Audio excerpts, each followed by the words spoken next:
Hi friends, welcome to my channel. நம்ம இன்னைக்கு இந்த வீடியோல எதை பத்தி பார்க்க போறோம் அப்படின்னா ரொம்பவே சிம்பிளா ஈஸியா வீட்ல இருக்கக்கூடிய ஜஸ்ட் ரெண்டே இன்கிரிடியன்ட்ஸ் வச்சு இன்னைக்கு ரொம்பவே ஜூஸியா ஸ்வீட்டான ஒரு ரெசிபி எப்படி செய்யலாம் சொல்லிட்டு தாங்க பார்க்க போறோம். இது ரொம்பவே சூப்பரா இருக்கும். வாங்க நம்ம வீடியோக்குள்ள போய் எப்படி ஸ்வீட் ரெசிபி செய்யலாம் சொல்லிட்டு பார்த்துடலாம்.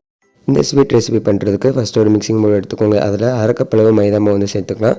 கொஞ்சமாக food colour 1/4 tablespoon food colour add பண்ணியிருக்கேன். இப்போ 1/4 டேபிள் ஸ்பூன் அளவு பேக்கிங் சோடா ஆட் பண்ணிக்கலாம், அதாவது ஆப்பா சோடா.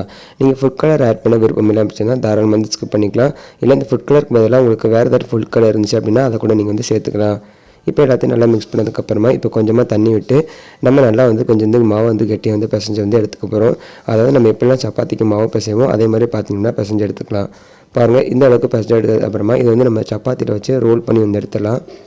பாருங்கள், இந்த அளவுக்கு ரோல் பண்ணதுக்கப்புறமா இந்த மாதிரி சின்னதாக ஒரு மூடி எடுத்துக்கோங்க. ஸோ நாளைக்கு வெண்ணிலா எசன்ஸ் உடைய அந்த மூடி பார்த்திங்க அப்படின்னா எடுத்திருக்கேன்.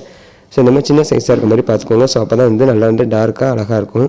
ஸோ இந்த மாதிரி நம்ம ஹோல் போட்டு நம்ம எடுத்துக்கலாம் எல்லாத்தையுமே.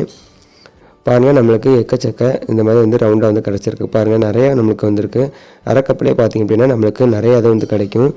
பாருங்கள், அதோடைய திக்னஸ் பார்த்திங்க அப்படின்னா இந்த அளவு இருக்கணும். மாவு ரொம்ப தின்னாக இருக்கக்கூடாது. பாருங்கள், இந்த அளவுக்கு பார்த்திங்க அப்படின்னா இருக்கணும். ஸோ இது கரெக்டான கன்சிஸ்டன்சி. இப்போது ஆயில் ஹீட் பண்ணிக்கோங்க. ஆயில் நல்லா ஹீட் ஆனதுக்கப்புறமா இந்த ஸ்டேஜில் நீங்கள் மீடியம் ஃப்ளேமுக்கு ஃபஸ்ட்டு நீங்கள் ட்ரான்ஸ்ஃபர் பண்ணிக்கோங்க. மீடியம் ஃப்ளேமுக்கு மாற்றினதுக்கப்புறமா நம்ம ரோல் பண்ணி வச்சுருக்க அந்த உருண்டைகளை நம்ம இது கூட ஆட் பண்ணிட போகிறோம். ஸோ இது பார்த்திங்க அப்படின்னா 2லேருந்து ஒரு 5 நிமிஷம் போல் சீக்கிரமாக வெந்துடும். ஸோ இந்த மாதிரி பார்த்தீங்கன்னா தனித்தனியாக ஆட் பண்ணி பொரிச்சுக்கோங்க. ஸோ ஃபஸ்ட்டு நீங்கள் மொத்தமாக ஆட் பண்ணிட்டீங்கன்னா ஒன்றுக்கு மேலே ஒன்று ஒட்டிக்கிறோம். ஸோ இப்போ பார்த்திங்க அப்படின்னா ஒரு 2 நிமிஷம் போல் ஆயிருக்கு. நல்லா கொஞ்சம் அதோட கலர் நல்லாவே சேஞ்ச் ஆகி வந்திருக்கு. பாருங்கள், இப்போ எல்லாத்தையுமே சேர்த்து நல்லா திருப்பி போட்டு நல்லா வேக வச்சுக்கோங்க. அடுப்பு லோ ஃப்ளேமில் தான் பார்த்திங்க அப்படின்னா இருக்கணும். இப்போ பார்த்திங்க அப்படின்னா 5 நிமிஷம் போல் ஆகிடுச்சு. கரெக்டாக அதோடைய கலர் நல்லாவே சேஞ்ச் ஆகிடுச்சு. நல்லா வந்துருச்சு.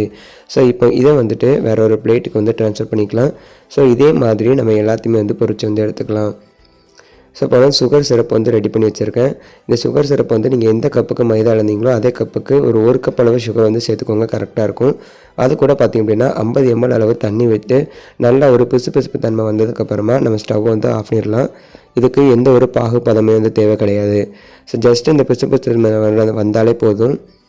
ஸோ இப்போ நம்ம பொரிச்சு வச்சுருக்கதை நம்ம எடுத்து வச்சுருக்க சுகர் சிரப்பில் ஆட் பண்ணிவிட்டு ஒரு தடவை நல்லா நம்ம கலந்து விட்டுக்கலாம்.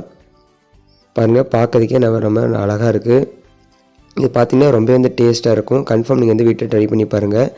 ஸோ இது ஒரு 2லேருந்து ஒரு 4 மணி நேரம் வரைக்கும் இதை நல்லா ஊற வச்சுருங்க இந்த சுகர் சிரப்பில். ஸோ அப்போ தான் நம்மளுக்கு நல்லாவே பெருசாகி வரும். இது நல்லா ஊறட்டும். அவ்வளோதான் ஃப்ரெண்ட்ஸ், வெறும் ஜஸ்ட்டு 2 இன்க்ரீடியன்ஸ் வச்சு ரொம்ப சூப்பராக ஒரு ஸ்வீட் ரெசிபி நமக்கு பார்த்தோம். ஸோ நீங்கள் இந்த ரெசிபியை கன்ஃபார்ம் வீட்டில் ட்ரை பண்ணி பார்த்துட்டு கமெண்ட்டில் எப்படி இருந்துச்சுன்னு சொல்லுங்கள். இந்த வீடியோ பிடிச்சிருந்துச்சு அப்படின்னா மறக்காமல் நீங்கள் நம்ம சேனல் சப்ஸ்கிரைப் பண்ணிக்கோங்க. இது போல் வீடியோஸை மிஸ் பண்ணாமல் பாருங்கள். கன்ஃபார்ம் இந்த வீடியோ உங்கள் ஃப்ரெண்ட்ஸ் அண்ட் ஃபேமிலிக்கு ஷேர் பண்ணிடுங்க. தேங்க்ஸ் ஃபார் வாட்சிங்.